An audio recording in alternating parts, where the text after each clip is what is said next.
आप कह रहे हैं कि राम भक्तों को खंड खंड करने का षड्यंत्र कर रहे हैं अखिलेश यादव, लेकिन आप सुनिए तो मनोज जी, वो तो ये कह रहे हैं कि सनातन ही समाजवाद है।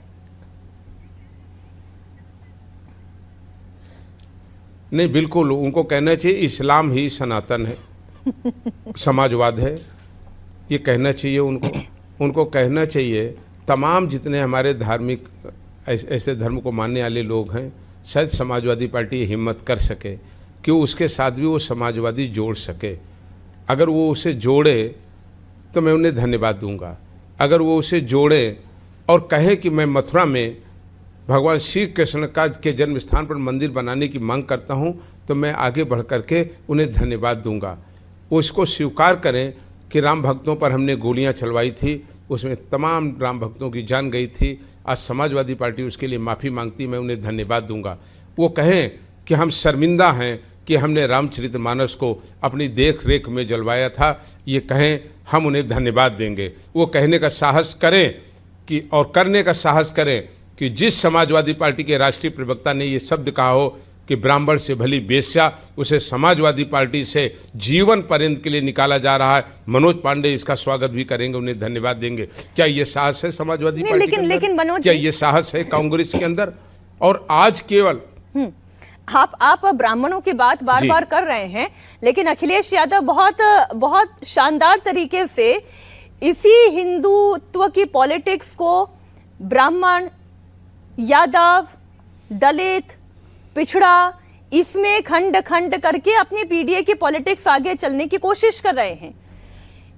हिंदुत्व की पिच पर जिस तरीके से अब समाजवादी पार्टी के नेता आकर बैटिंग कर रहे हैं, क्या आपको यह नहीं लगता कि भारतीय जनता पार्टी के साथ जुड़ने वाला पिछड़ा, भारतीय जनता पार्टी के साथ जुड़ने वाला दलित, जाटव, वो सब छिटक कर समाजवादी पार्टी के पीछे जा सकता है?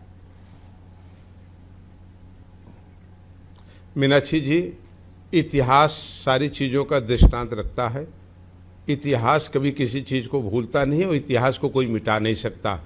इसी हिंदुत्व पर और सनातन पर, हमारी विराट संस्कृति पे, हमारी सभ्यता पर, हमारे संस्कार पर 500 बार मुगलों ने हमला किया। गर्दनें कट गई हैं, हाथ काट लिया गया, जीवा काट ली गई, हाथ पैर काट लिए गए, बहु बेटियों के सम्मान से खिलवाड़ हुआ, मंदिरों को खंड खंड कर दिया गया, हमारी मूर्तियों के अवशेष को भी लोग उठा ले जाने का प्रयास किए। तमाम बलिदानों त्याग दे करके इन सनातनियों ने अपने सनातन और हिंदुत्व की रक्षा किया है।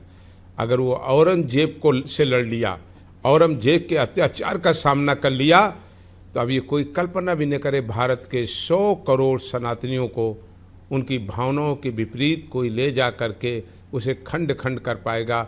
तब भी लोगों ने देश की आज़ादी से लेकर के अपने सनातन संस्कृति और सभ्यता के लिए अपने प्राणों की आहुति देने का काम किया था। सनातनी खूब अच्छी तरीके से जान रहा है, अध्ययन कर रहा है, समझ रहा है, समय आने पे फिर निर्णय देने का काम करेगा। ये लोग कल्पना न करें, कच्चित कल्पना न करें सनातन को कोई कमज़ोर कर पाएगा और सनातन को कोई तोड़ पाएगा। आज सब लोग जान रहे हैं ये छद्मवेशी लोग रूप बदल करके, चोले बदल करके और एक स्टूडियो में बैठ करके पहले उसके लिए पूरी तरीके से अभ्यास करके आज जो नकली राम भक्त बन करके भगवान राम के अस्तित्व पर प्रहार करके उस सनातन को कमज़ोर करने का षड्यंत्र कर रहे हैं, उनके इतिहास और भूगोल को देश का 100 करोड़ सनातनी खूब अच्छी तरीके से जानता है और न कहीं गुमराह होने वाला है और न कहीं विचलित होने वाला। मैंने पहले कहा, मैं फिर आज धन्यवाद देता हूँ देश के आदरणीय प्रधानमंत्री जी, आदरणीय नरेंद्र मोदी जी को, उत्तर प्रदेश के मुख्यमंत्री आदरणीय योगी जी को, कि जो समाजवादी पार्टी मनोज पांडे के तिलक लगाने से विचलित हो जाती रही, जो मनोज पांडे के पूजा और पाठ से विचलित हो जाती थी, सनातन को मानने से विचलित हो जाती थी, आज वो नकली लोगों को भी प्रभु राम का नाम बार बार दिन में 24 बार लेने के लिए आदरणीय मोदी जी और योगी जी ने मजबूर कर दिया। मैं उनको बहुत आभार प्रकट करता हूं, बहुत बहुत धन्यवाद देता हूं। ये बात तो ठीक है, और इसमें तो योगी आदित्यनाथ जी ने जो कहा कि कहीं ऐसा दिन ना आ जाए कि अखिलेश यादव कावड़ उठाने को आ जाए, लेकिन अगर ऐसा हो गया तो फिर आप ये समझिए ना, भारतीय जनता पार्टी जिस हिंदुत्व की बात करती है उसी हिंदुत्व पर अखिलेश यादव वोट मांगते हुए दिखाई देंगे।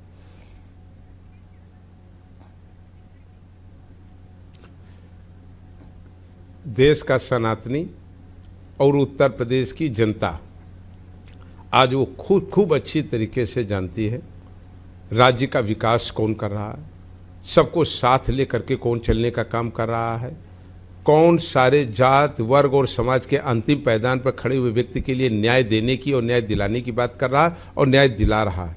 ये उत्तर प्रदेश की जनता जानती है, वो किसी छलावे में नहीं आने वाली है।